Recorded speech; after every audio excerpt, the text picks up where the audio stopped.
지금 우리가 영화 앱의 가장 기본적인 화면을 구성을 하고 있습니다. 그래서 바로가기 메뉴를 기본 프로젝트로 하고 그 안에다가 첫 번째 영화 목록 화면을 구성하고 있는데요. 영화 목록 화면은 뷰 페이저를 그 안에 넣어서 구성을 하고 있어요. 그래서 그 첫 번째 프래그먼트의 화면을 뷰 페이저로 구성을 하고요. 뷰 페이저 자체가 그 안에 다시 프래그먼트들이 들어가는데 그 뷰 페이저에 보이는 영화 정보의 형태가 다 똑같기 때문에 그 형태를 가지고 있는 프래그먼트를 하나만 만들어 주는 거예요. 그래서 페이지 프래그먼트라고 하는 이름으로 만들고 프래그먼트 페이지.xml에다가 이런 모양을 만들어 주는 거죠. 이거 각자 한번 해보시라고 했죠. 자, 이미 만들어져 있는 걸 가지고 잠깐 설명을 드릴게요. 그래서 요거는 구성을 여러분이 직접 해보세요. 이미 만들어진 거를 그냥 복사해서 쓰게 되면 아무래도 감이 없기 때문에 직접 만들어 보시면 되는데, 우리가 이 프래그먼트 페이지.xml을 리니어 레이아웃을 최상위 레이아웃을 지금 해놨죠. 그 다음에 포스터 이미지 뷰라고 하는 거, 여기 보면 이미지 뷰인데 이미지 뷰가 요 세로 방향으로 해서 5대2로 구분되어 있죠. 인포 레이아웃이라고 하는 요 리니어 레이아웃을 그 밑에다가 또 추가를 했는데, 요거가 보면 레이아웃 웨이트가 2죠. 그 다음에 이미지 뷰는 5가 되겠네요. 그러니까 세로 방향으로 화면 분할을 5대2로 했다라고 하는 것을 알 수가 있어요. 5대2. 자, 레이아웃 웨이트를 이용해서 화면 분할을 한다라고 하는 걸 잘 알아두셔야 되죠. 그래서 여기 보면 레이아웃 하이트가 0dp로 돼 있고 얘도 0dp로 돼 있고 레이아웃 웨이트가 5대2로 돼 있다. 그래서 5분할, 2분할 이렇게 된다. 그 아래쪽에 보면 인포 레이아웃이 있고요. 여기 안에 지금 타이틀 텍스트 뷰라고 해서 영화 제목이 보이도록 이렇게 돼 있죠. 그 다음에 가로 방향으로 선 모양으로 이미지 뷰를 책에서 제공을 해주고 있거든요. 이거를 구분해 준 거예요. 이거는 그냥 선이 아니라 여러분이 뷰 같은 걸 하나 이렇게 추가를 하고 그 다음에 그 뷰에다가 배경색으로 회색을 이렇게 줘도 돼요. 그렇게 줘도 똑같은 효과가 나겠죠. 굳이 이미지를 안 써도 되고요. 근데 여기서는 이제 이미지를 사용을 했습니다. 레이아웃 가로 크기를 200dp로 했고요. 이게 지금 가운데로 와 있잖아요. 가운데 정렬로 되어 있습니다. 그래서 가운데 정렬을 하기 위한 게 뭐죠? 자, 지금 가운데 정렬, 그 안에 들어가 있는 걸 전부 다 가운데 정렬로 하겠다라고 하면 뭐 그래비티 같은 걸 가지고 적용할 수도 있죠. 그죠? 그래비티로 가운데 이렇게, 자, 센터, 그죠? 센터 허리젠틀 이렇게 설정할 수도 있고요. 그게 아니라 자, 요게 이 각각의 것들에 대해서 예를 들면 여기 타이틀 텍스트 뷰라고 하는 게 있다면, 자, 이게 가운데로 오도록 이렇게 만들어 줄 수도 있겠죠. 그러면 레이아웃 그래비티를 사용할 수 있다. 여기도 보면 레이아웃 그래비티가 센터로 돼 있네요. 그죠? 자, 이렇게 설정할 수도 있죠. 자, 이미지 뷰도 마찬가지고요. 그 다음에 이제 리니어 레이아웃으로 해서 자, 여기 각각의 자, 관객 수가 어떻게 되고 이런 정보를 텍스트 뷰로 각각으로 만들어 놨네요. 그 다음에 버튼을 그 아래 추가해 놨다. 이해가 되시나요? 그 다음에 이 포함되어 있는 요 각각의 아이디를 잘 구분을 하셔야 되겠죠. 그죠? 그래서 자, 여기 맨 위에 있는 거를 포스터 이미지 뷰라고 하는 아이디를 해놨고요. 자, 요거를 타이틀 텍스트 뷰로 해놨어요. 요거는 이름을 다른 아이디로, 자, 아이디를 다른 걸로 바꿀 수도 있지만 바꾸게 되면 이제 소스 코드에서 꼭 요 아이디를 사용하도록 이렇게 만들어 주셔야 되겠죠. 자, 그러면 자, 이렇게 만들 수가 있는데요. 자, 이렇게 뷰 페이저를 위한 자, 프래그먼트를 만든 거잖아요. 그러면 이 페이지 프래그먼트라고 하는 거에 코드가 들어가야 되겠죠. 그죠? 코드가 들어가야 될 거예요. 그래서 이 코드를 여러분이 구성을 해주시면 되겠죠. 자, 그러면 이 코드라고 하는 것도 일단 기존에 구성된 걸 가지고 한번 참고를 해볼게요.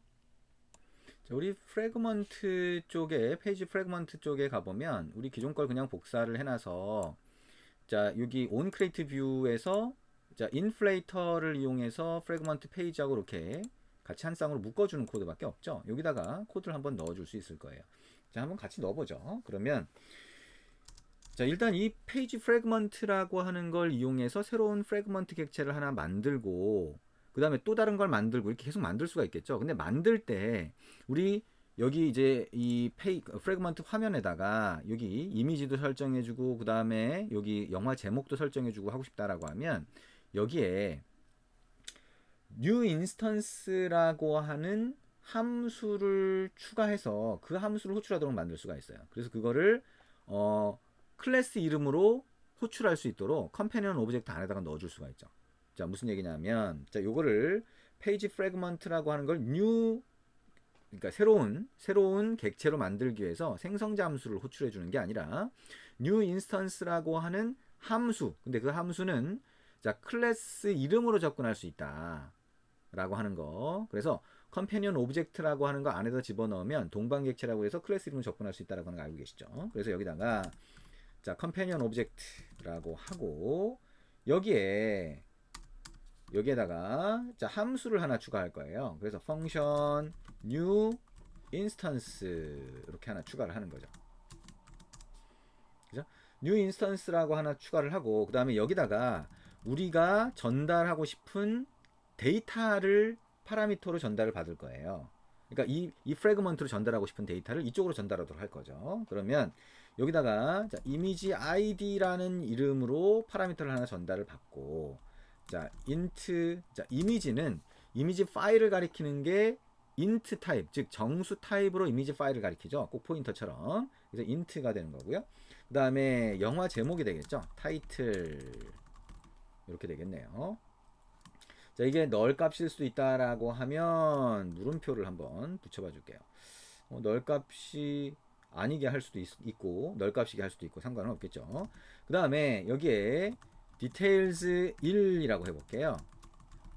그래서 이거는 우리가 관객수라든가 이런 정보를 자, 원하는 대로 관객수를 넣을 수도 있고 뭐 이렇게 될 수 있으니까 details라는 이름으로 자, 파라미터를 받도록 이렇게 한 거고요. 그 다음에 이거에 자, 반환값의 자료형을 자, 콜론 붙이고 페이지 프래그먼트 이렇게 할 수가 있겠죠. 반환값의 자료형이 페이지 프래그먼트. 다시 말하면 new instance라고 하는 이거는 실제 페이지 프래그먼트의 객체를 만들어서 리턴해 주겠다라고 하는 의미가 되죠. 객체를 만들어서 리턴해 주겠다. 다시 말하면 객체를 만드는 거 어떻게 돼요? 자, 페이지 프래그먼트 이렇게 하면 생성자 함수가 호출되면서 객체가 하나 만들어지겠죠. 요거를 var fragment라고 하는 변수에 할당을 했다면 이거를 그냥 리턴해 주겠다. 그래서 이걸 반환해 주겠다라고 하는 거예요. 그죠?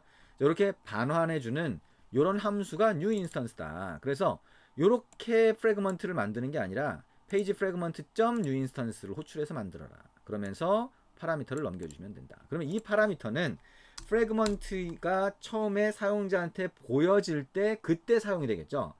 그러니까 그때 사용이 되는데 이 프래그먼트 자체는 액티비티 위에 올라가야지 프래그먼트로 동작을 하죠. 그래서 이렇게 프래그먼트 객체가 만들어질 때 바로 초기 값을 설정할 수가 없어요. 다시 말하면 액티비티에 올라간 다음에 초기화가 진행되기 때문에 일단 임시로 이 데이터를 보관해야 되죠. 그걸 어디다 보관해요? arguments라고 하는 게 있어요. 다시 말하면 자, 이렇게 만들 수가 있겠죠. var 번들이라고 하는데 한번 넣어볼게요. 자, 번들이라고 하는 객체를 만들고 이 번들에다가 put int라고 해서 자, 이미지 id를 넣을 수가 있겠죠. 자, 이미지 id 파라미터로 전달받은 이미지 id를 넣고요.